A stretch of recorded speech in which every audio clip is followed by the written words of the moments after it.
अभी आधे घंटे पहले मैं एक आदमी को ऑलमोस्ट आत्महत्या करने से बचाया हूँ। रियल कहानी चलो स्टार्ट करते हैं भाई। अभी है ना ऑलमोस्ट आधे घंटे पहले कुछ ऐसा हुआ है, मैं आपको बताऊंगा तो आप लोग भी शौक हो जाओगे। मैं ना ऑलमोस्ट है ना 4 बजे के करीब है ना घूमने गया था। अभी देख लो अभी कितने बज गए हैं यार, देख लो इतने बजे हैं, 7 बज के शायद 16 17 19 मिनट हो गए हैं। तो मैं है ना ऑलमोस्ट 4 बजे है ना यहाँ पर एक हवाई पट्टी है वहाँ पर घूमने गया था। और वहाँ पर मैं अपने फ्रेंड के साथ घूम रहा था, क्योंकि आप सबने कहा था यार रनिंग चालू करो, और आपकी बात कैसे सर आंखों पर है मेरे। तो उसके बाद ना मैं रनिंग चालू किया हूँ। धीमा धीमा मैं ज़्यादा नहीं दौड़ पाता, मैं चलता ही हूँ, ऑलमोस्ट वॉक कर लेता हूँ, लेकिन हाँ फिर भी। तो उसके बाद ना मैं घूमने गया था, वहाँ पर चल रहा था काफ़ी देर हो गई थी। कुछ देर हम बैठे भी, अच्छी नेचर की हवा भी लिए। फिर है ना मेरे को है ना कुछ दूर पे है ना जहाँ पर हम बैठे थे वहाँ से ऑलमोस्ट 100 200 मीटर की दूरी पे है ना एक बंदा बैठे हुए दिखा।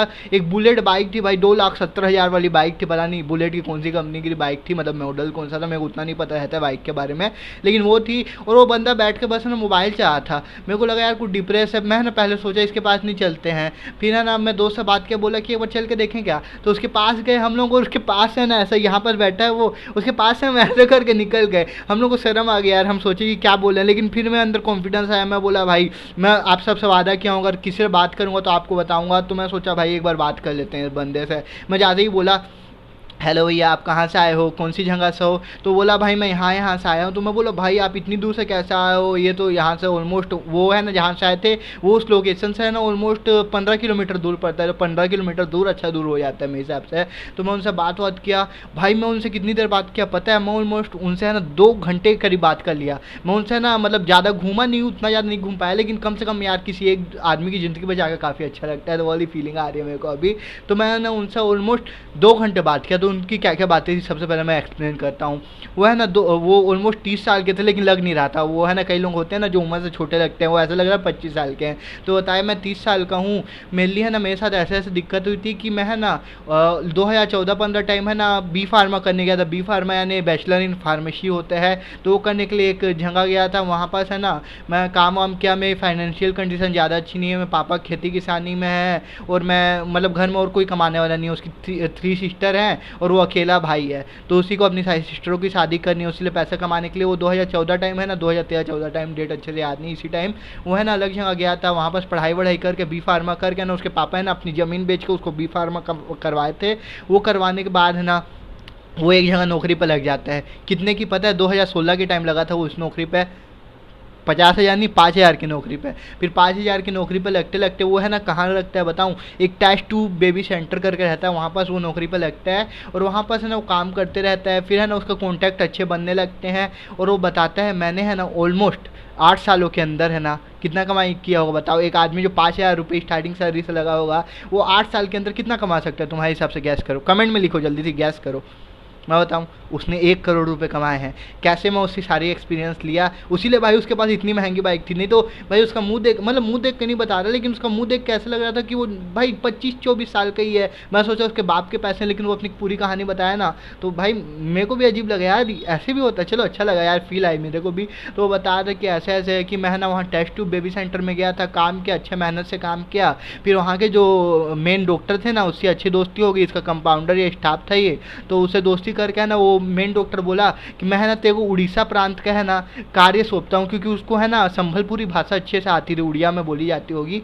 तो वो बोला कि मेरे को संभलपुरी अच्छे से आती थी, तो मैं है ना वहाँ के लोगों को है ना टाइज कर करके है ना महीने के ऑलमोस्ट 5 क्लाइंट जुगाड़ कर लेता। 5 क्लाइंट यानी टेस्ट ट्यूब बेबी का है ना एक आदमी का खर्चा आ जाता है ऑलमोस्ट 3-3.5 लाख रुपये। तो भाई को कमीशन मिल जाता है 10 से 15 हज़ार के बीच। तो 5 आदमी आने अगर 15 हज़ार मिलेगा तो कितने हो गए, 10 हज़ार ही पकड़ लो, चलो 10 हज़ार में 50 हज़ार ऊपरी कमाई। और 5 हज़ार जो उम्मीद थी ये है ना बढ़ा के है ना उस डॉक्टर ने इसकी तनख्वाह कर दी थी 20 हज़ार रुपये। महीने के 70 हज़ार कलेक्ट होने लगे थे। फिर है ना इसको गोल्डन अपॉर्चुनिटी जब मिली, जब इसके जो डॉक्टर साहब है ना उसने है ना अपने एक नया क्लिनिक या नया हॉस्पिटल खोला एक पास ही की जगह में, जहाँ पास लोकेशन नहीं बताऊँगा ऑलमोस्ट, तो पास ही की लोकेशन में खोला। तो वो है ना इस पर काफ़ी ज़्यादा ट्रस्ट करते थे। तो इसको बोले भाई तू वहाँ जाकर बैठ, तू वहाँ का है ना सीनियर मैनेजर बन जा, मैं है ना जब आऊँगा बाकी सब तू देख लेना, मेडिकल शॉप भी रहेगी, सब काम तू देखना।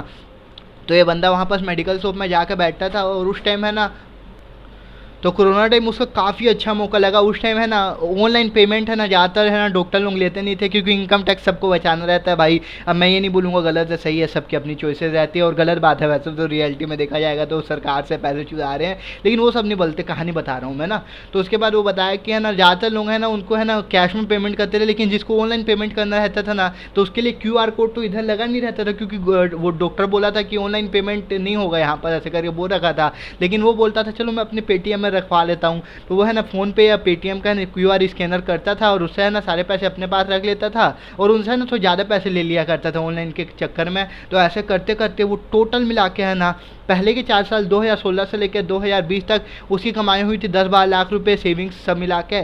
लेकिन जब वो गया 2020 के माहौल में, 2020 से लेकर 2000 वो कितने तक काम किया वहाँ पता है आपको? वो 2022 के एंड तक काम किया वहाँ पर, तो वहाँ पर उसने कमा लिए 90 लाख रुपए।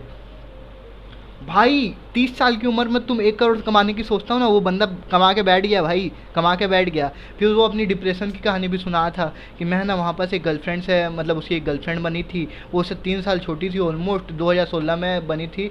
तो वो है ना उससे रोज़ बात किया करता था, उसको खुद से पढ़ाया करता था, और वो उस लड़की के ऊपर है ना ऑलमोस्ट 4 लाख रुपए खर्च कर दिया था अपने है ना 2022 आते आते तक। लेकिन 2022 में है ना उस लड़की ने है ना एक जगह पोस्ट ऑफिस में उसकी नौकरी लग गई लड़की की।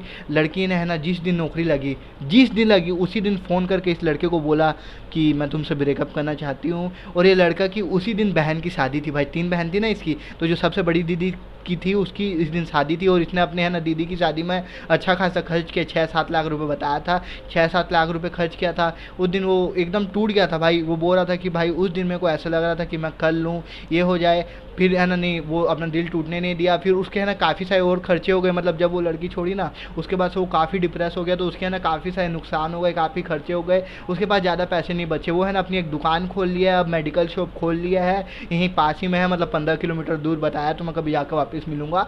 बाकी मैं फ़ोटो दिखाना चाह रहा हूँ तुमको, लेकिन मैं सोच रहा हूँ यार किसी की प्राइवेसी इन्वेट नहीं करनी चाहिए। अगर इस पर है ना ज़्यादा कमेंट आते हैं कि फ़ोटो दिखाओ, तो मैं कम्युनिटी पोस्ट पे ना फेस ब्लर करके डाल दूंगा भाई का यार, अब मेरी वजह से किसी और को तकलीफ नहीं होनी चाहिए। बाकी तो ये कहानी थी। उसके बाद है ना वो वहाँ पर बैठा था ना, तो बताया भाई आज मैं बहुत ज़्यादा डिप्रेस फील कर रहा था, आज इतना लो फील कर रहा था कि मैं है ना सोच रहा था कि कुछ कर ही लूँ अपने आप को। लेकिन है ना फिर हम लोग इतनी अच्छे से बात किया भाई, मैं कसम से उसके साथ 2 घंटा नहीं तो 1.5-2 घंटा पक्का बात किया हूँ, पक्का लिख के ले लो, 1.5-2 घंटा बात किया हूँ। उसका दिल है ना एकदम खुश हो जाता था। मैं है ना बस बातें बातें करने में ना कम्युनिकेशन स्किल का एक सबसे बड़ा टिप दूँ आपको। कम्युनिकेशन यानी ये नहीं होता कि तुम कितना बोल सकते हो, कम्युनिकेशन यानी ये होता है कि तुम कितना क्लियरली सामने वाले की फीलिंग समझ सकते हो, फीलिंग समझ सकते हो। ऐसा नहीं कि वो रो रहा है तो सही बोल रहा है, ऐसे नहीं, वो रो रहा है हाँ ऐसा, मतलब इमोशनल EQ बोलते हैं इसको। इसके ऊपर एक डेडिकेटेड वीडियो आने वाली है, और ये भाई एकदम अलग ही फुलफिलिंग सा एक्सपीरियंस था यार, किसी की ज़िंदगी बचा के अच्छा लगा। अब क्या पता वो सही में करता नहीं करता, लेकिन वो डिप्रेस बहुत ज़्यादा था, बहुत ज़्यादा भाई। तुम खुद सोचो एक ऐसी लोनली सी जगह में तुम यहाँ पर बाइक लगा के, वो भी महंगी वाली 2,70,000 की, इस साइड करके बस बैठे हुए और मोबाइल चला रहे हो, और भाई एकदम डिप्रेस था। लेकिन भाई अच्छा लगा किसी की ज़िंदगी बचा के। अगर आप यहाँ तक वीडियो देख रहे हो तो कमेंट में क्या लिखोगे?